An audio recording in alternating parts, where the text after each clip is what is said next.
Hello, welcome back to Oasis Weekend right here on MTV. Now, ladies and gentlemen, we're going to have a look at what the Americans think of the band with an American feature called Oasis, What's the Story? Hosted by my American colleague, John Norris. Slip inside.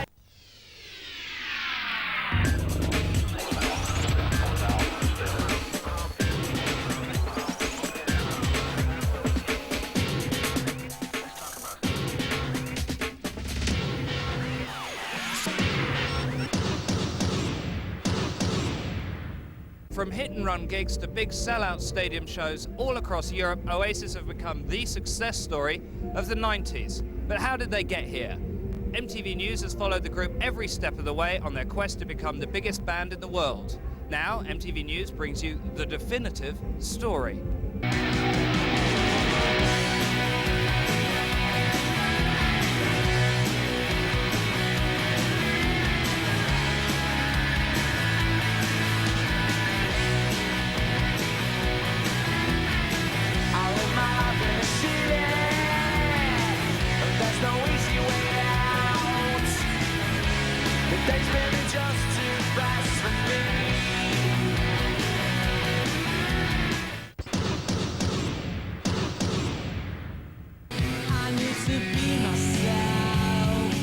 Five working-class lads from England, fronted by two brothers, Noel and Liam Gallagher.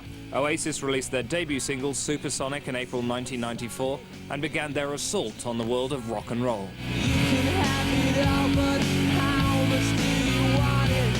We're about playing music because there's no music about, if not for the people, for me, you know what I mean, and for us, for ourselves. So that's what we joined the band for, because there's no music about, and thought, you know, there's all these snide bands about here making it, you know what I mean, well, let's make our own music for us. And now we've got hundreds of songs that nobody has ever listened to or heard, but we hear them and we can play them and go, yeah, it's going to be top. You need to be yourself. You can't be no one else. As for the young bands today, we're the only young band today about writing songs that are going to live forever.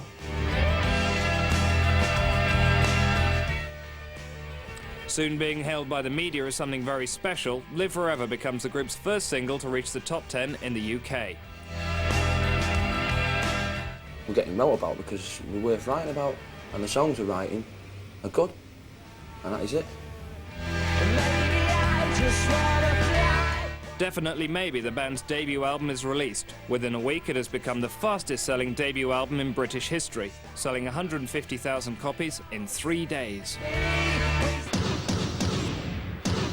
It's just music, it's just rock and roll.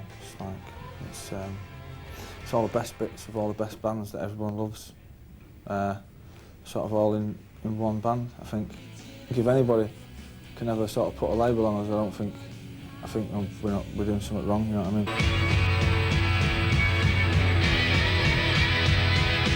Well, they're obviously doing something right. They draw their influences from a diverse bunch, ranging from T-Rex to the Sex Pistols. But as far as Oasis are concerned, the Beatles were the best ever. And that's what they are aiming for too. Well, the bottom line about the Beatles for me is it's like this, right? If you look at the 100 greatest songs ever written, the Beatles have written at least 60 of them. If you're in a band, I reckon, you're into a certain kind of music, Beatles are top of the tree. And if you can get sort of like wherever, maybe you won't get there, but you've got to aim for it, haven't you? Or you just end up being whatever. It's better than wanting to be the Velvet Underground, you know what I mean? Or wanting to be whoever. The Doors. The Doors, yeah.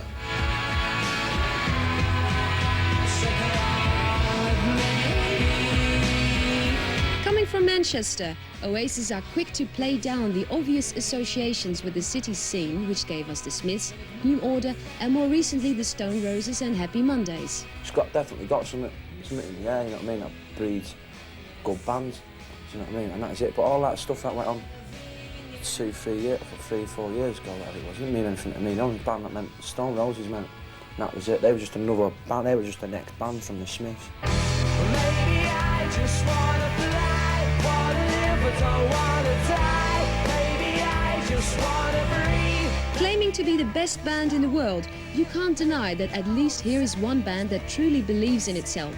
And while you don't have to agree with them, that doesn't matter. They want to live forever, in songs which will be respected and loved and played by future generations of music lovers. And we're just going to turn into the Beatles by the time the second album comes out, no problem. Yeah. Got all big tashes on that. Hopefully we won't turn into Paul McCartney then. A band full of 5 lemons.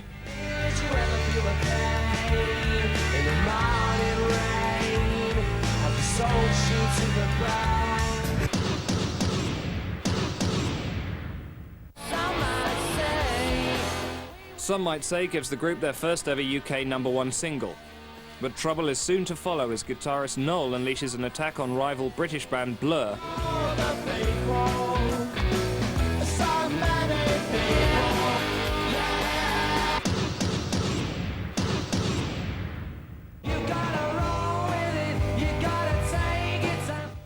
Oasis's second album, What's the Story Morning Glory, is released. It was recorded in just 15 days. Because of the success of Definitely Maybe, we could have gone around the world probably touring that for about another 2 years and got away with it, but I mean, the way we are, we just like to keep moving fast, and that album was, to us now it's about 4 years old, to everyone else it's like a year old, so we just had to get out and do something new just to keep us interested in it, really. It took 15 days of recording and about the same time mixing, so no longer than a month really. It's quite quick. The album completed, the next step was choosing the title. A kid said to us on the phone in America, I think it's a greeting that American kids use on the phone to each other. Oh, she just said, what's the story, Morning Glory? And I said, I'm going to tell you in a minute when I go and get a pen. So I wrote it down, that was that. And you're not getting any money out of it either. When it comes to the songs, Noel feels his brother Liam is doing a good job as the band's vocalist. Someone was saying, is it difficult for me to have somebody trying to express my songs? I think it must be more difficult for him, knowing that his big brother's stood behind the control room and he's got to express my songs. I think it's more difficult for him than it is for me. But no, he does a great job. The pressures of a rock and roll lifestyle can sometimes get to a band, but Noel is enjoying every moment that he can. I was on the dole 3 years ago, right? I've had, I don't even know how many singles I've had, man. I'm in the Guinness Book of Records.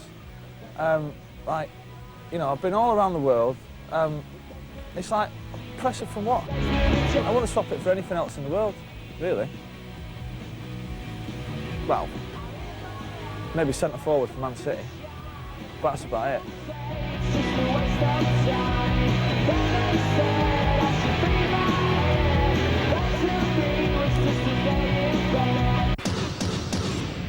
Europe and America is by going out and gigging. You know, we've just been there, and every time we've had records out, we've been actually in the places, and we've been and gone and done gigs. We didn't go to America and do like one gig in LA and one gig in New York and then get off home again and then start bemoaning the fact that nobody bought the records and start blaming it on something else, something bizarre. No, we got there and we probably spent more time touring there than we have here.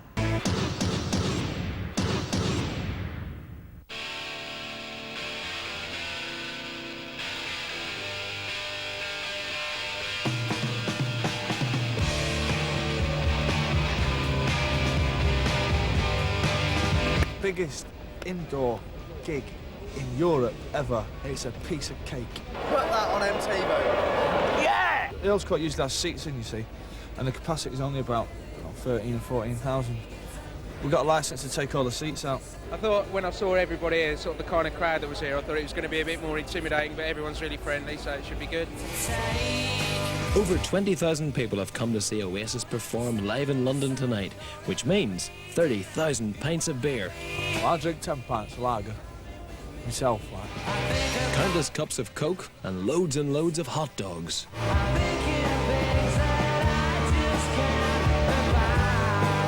Well, before I go on stage, sometimes I get quite bloody nervous.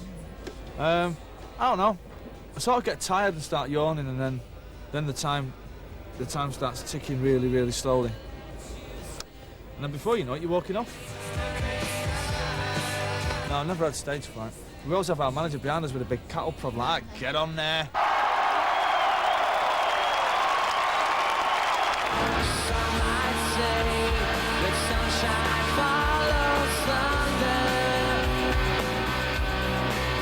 Go and tell it to the man who can. The crowd won't buy no bloody t-shirts on the way out if you don't do the gig.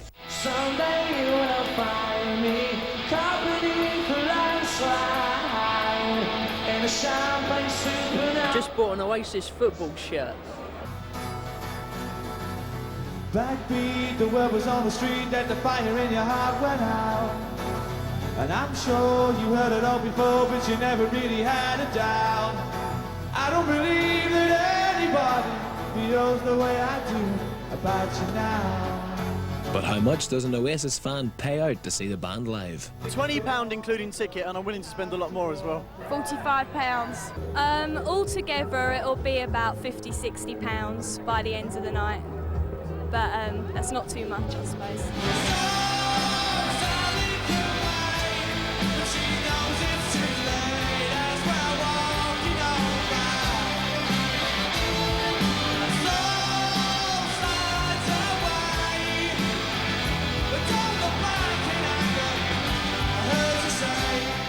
And after all the money's been spent, what's the fans' verdict on the gig?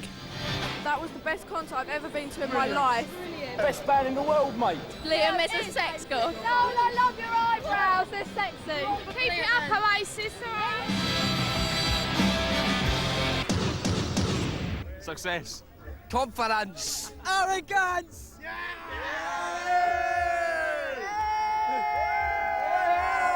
I'm gonna do the other bit. And of course, rock and roll swagger. Stay tuned for more Oasis in part 2. Slip inside.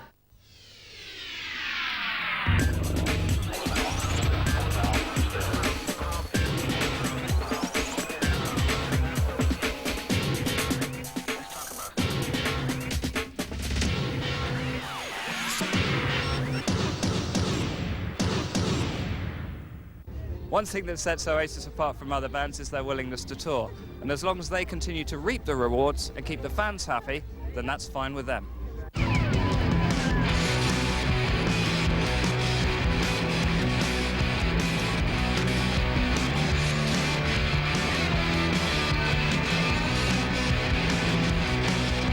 We're trying to play our music to everyone, and if that means getting really, really big, then I'm mad for it. Beatles were big. Beatles were the biggest band ever, and that's what if you join a band, man, you know what I mean. I didn't want to go halfway or a quarter. I want to go full on. The way I go on that stage is look right. There's a crowd there, and it's simple. I want to blow the heads. I've had a little boogie and that, but I don't dance. You know what I mean? I won't go on stage and dance. I look a total dick. You know what I mean? And I don't want to do that anyway.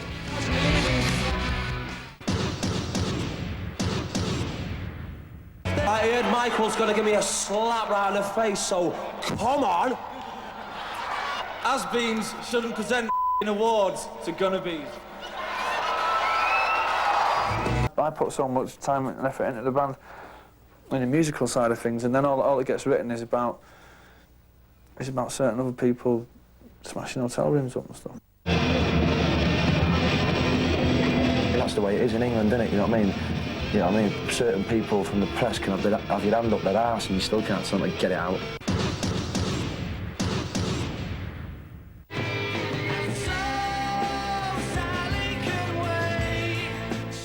Oasis head out on a massive European tour following the success of Don't Look Back in Anger, the full single from the multi-platinum selling album What's the Story? Morning Glory.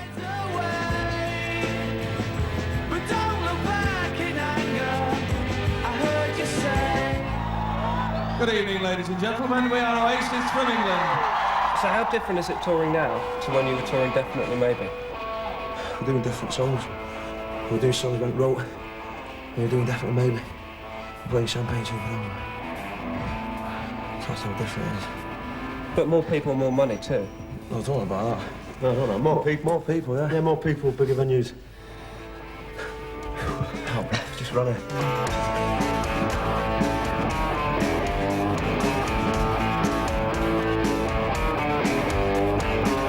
I'm badly knackered.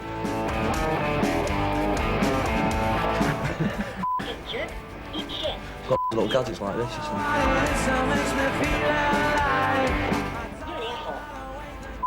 Right, enough of that. Let's try All right. say this now. Let's get down with it.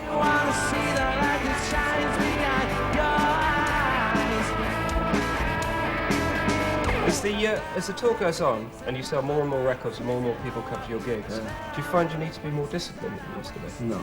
No? I don't know the meaning of discipline. Well, that's what I figured, but there's more responsibility riding on There you. isn't. We need responsibility. We still muck around. Yeah? You've got to be disciplined as we ever have been. We've always been a disciplined band, even before we got signed, you know what I mean? We were disciplined in the sense that... We go on, do sound First, check, get the sound right, do that, go on, do the gig, go on time. We're mad for it. Because we're up for it, and all, it's not just the kids who are up for it. We all do it, but we still have a laugh.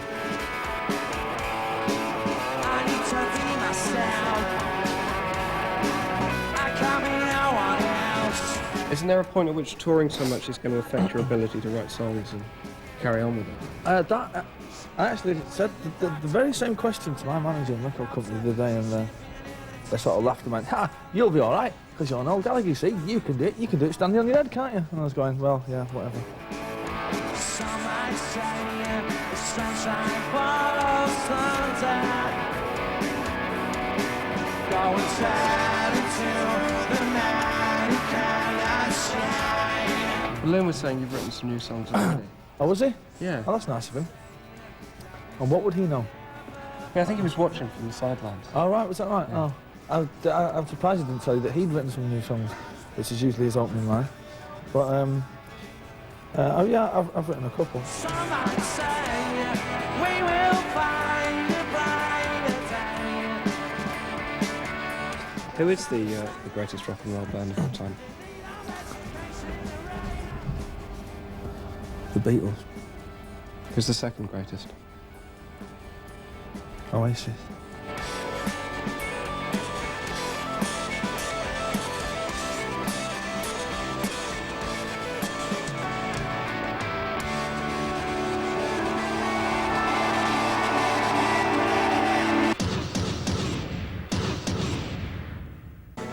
But by now you should somehow realize what you got to do. The group returned to England for 2 sold-out shows in their hometown of Manchester and played to 70,000 fans. A backbeat, the word was on the street that the fire in your heart went out. I'm sure you heard it all before, but you never really had a doubt.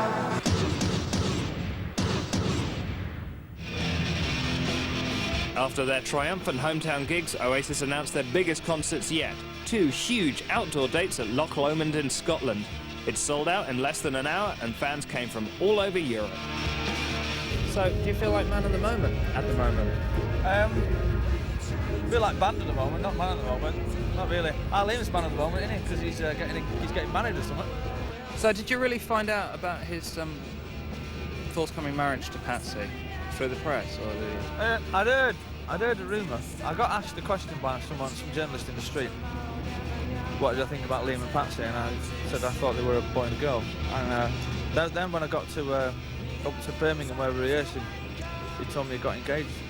Which that was cool actually, because if he'd have told me before he got engaged, I would have had to buy him a present, so I didn't have to now, and he's not getting one either. But then.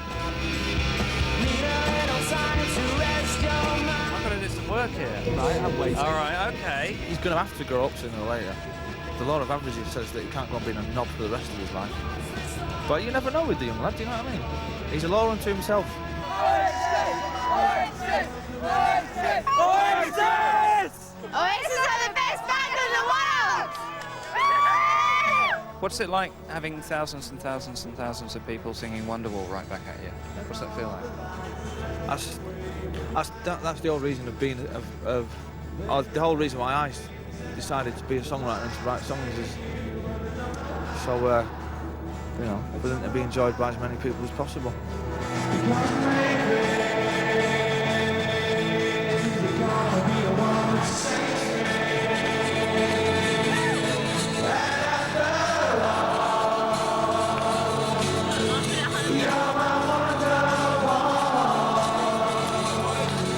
I'd like to be nearer to the crowd. I'd like to be nearer to the rest of the band because we're all sort of spread out over this 200-foot stage or something. And I suppose the fans would like to be nearer to you, but it's just It's when you get this big and this successful, that's just the way it goes.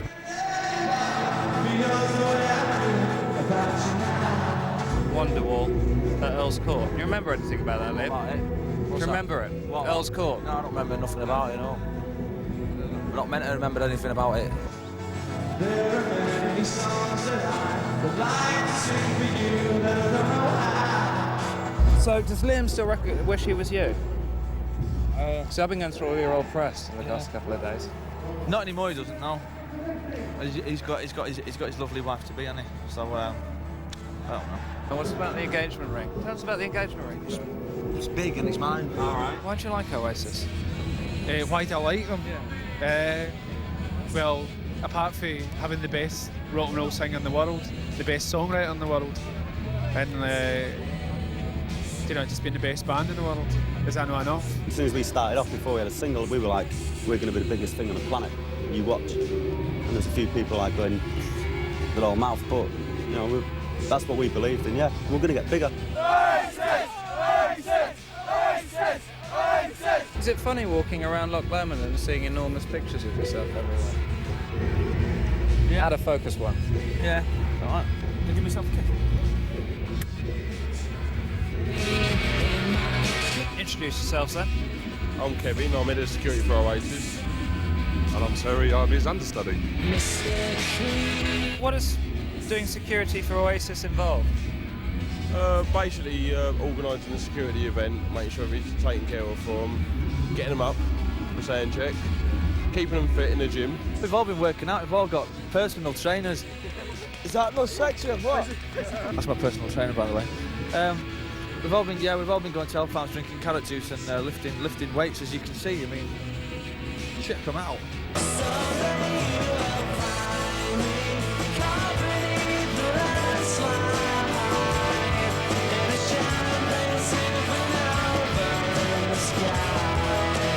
And what about never ever doing any solo work? I enjoy being. This is another thing I'd like to put the rest there. We're not going to split up at any point. Before, I mean, we intend to see out to do 6 albums, which is what we signed up to do, and then we'll see what happens from there. We're not splitting up. The band's in the best shape it's ever been. We're all getting on really well. I don't particularly want to go solo and stick a lot of session musicians behind me when I've got Bonehead, Griggs, Alan, and you know, obviously Liam. It's not an option at the moment. I just make the music that I like, and hopefully other people will like it, and they obviously do. Not for it! In less than 3 years, Oasis have become a true rock and roll phenomenon. They play their music with a passion and an attitude that is second to none. And that comes some of the way to explaining why 80,000 people can come together here in Scotland so easily. The best band in the world? I'll let Noel Gallagher have the final word on that.